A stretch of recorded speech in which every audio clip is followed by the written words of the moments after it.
नमस्कार,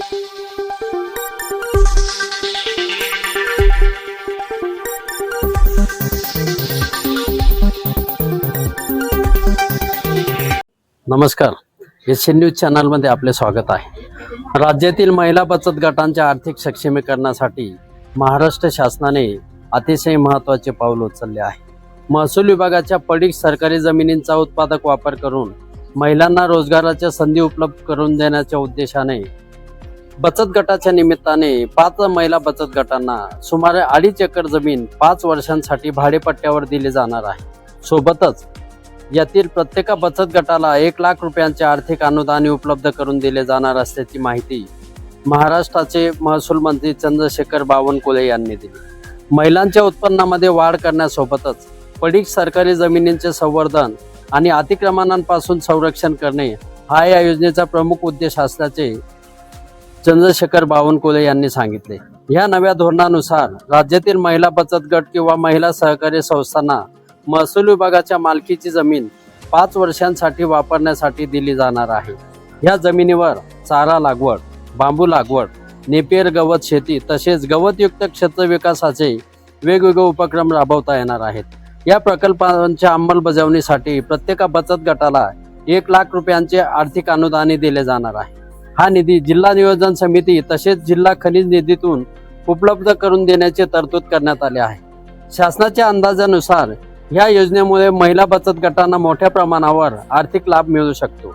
दिलेल्या जमिनीवर योग्य पद्धतीने चारा किंवा बांबू लागवड केल्यास एका बचत गटाला वर्षाला सुमारे 4 ते 5 लाख रुपयांचे उत्पन्न मिळण्याची शक्यता व्यक्त करण्यात आली आहे।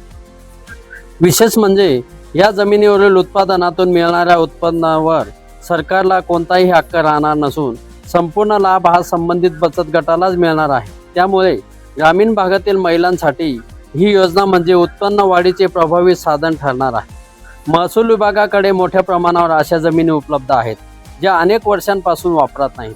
अशा जमिनींवर अतिक्रमण होण्याच्या घटना वारंवार घडतात। या पार्श्वभूमीवर पडीक जमिनी महिला बचत गटांच्या माध्यमातून शेती आणि लागवडीसाठी वापरात आणण्याचा निर्णय घेण्यात आला आहे।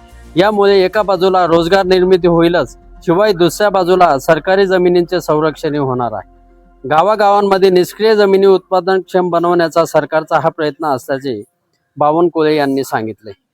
या निमित्ताने हजारो महिला गटांना राज्यातील बहुतांश गावामध्ये उपलब्ध पडीक जमिनीच्या प्रमाणानुसार बचत गटांना ह्या योजनेचा लाभ मिळण्याची शक्यता आहे। ग्रामीण भागातील महिलांना स्वावलंबी बनवण्यासाठी ही योजना अतिशय महत्त्वपूर्ण असल्याचे महसूल मंत्र्यांनी सांगितले आहे। या निमित्ताने महिलांसाठी जमीन, आर्थिक अनुदान आणि तांत्रिक मार्गदर्शन ह्या तिन्ही सुविधा एकत्रितपणे उपलब्ध करून देणारी ही योजना असल्याचे त्यांनी सांगितले। रोजगार निर्मितीसोबतच उत्पादन वाढ, पडीक सरकारी जमिनींचा प्रभावी वापर ही तिहेरी उद्दिष्टे साध्य करण्याच्या दृष्टीने या उपक्रमाकडे पाहिले जात आहे। या योजनेची प्रत्यक्ष अंमलबजावणी कितपत प्रभावी ठरते हेही महत्त्वाचं आहे। मात्र राज्य शासनाने घेतलेल्या ह्या निर्णयाचे महिला बचत गटांनी तसेच महिला सहकारी संस्थांनी मुख्यमंत्री देवेंद्र फडणवीस आणि महसूल विभागाच्या निर्णयाचे स्वागत केले आहे। एशियन न्यूज साठी प्रतिनिधी नागपूर। धन्यवाद।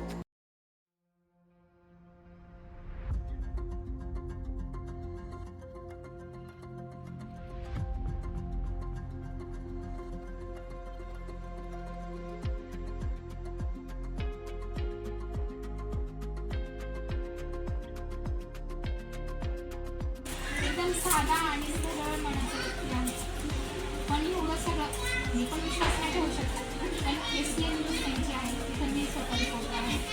एशियन न्यूज त्यांची आहे, त्यांचं स्कूल आहे, विकासाची वाट इंडियन स्कूल आहे, विकासाची वाट महिला मंच आहे, कृष्ण गोशाला आहे, विजयांचं सिद्धाश्रम आहे। किती कामं करतो? 5 व्यक्ती, एक व्यक्ती 5 कामं करतो आणि त्यांना सांगा सगळ्या साड्या स्पीच देते खूप कौतुक करते मागायला ते मला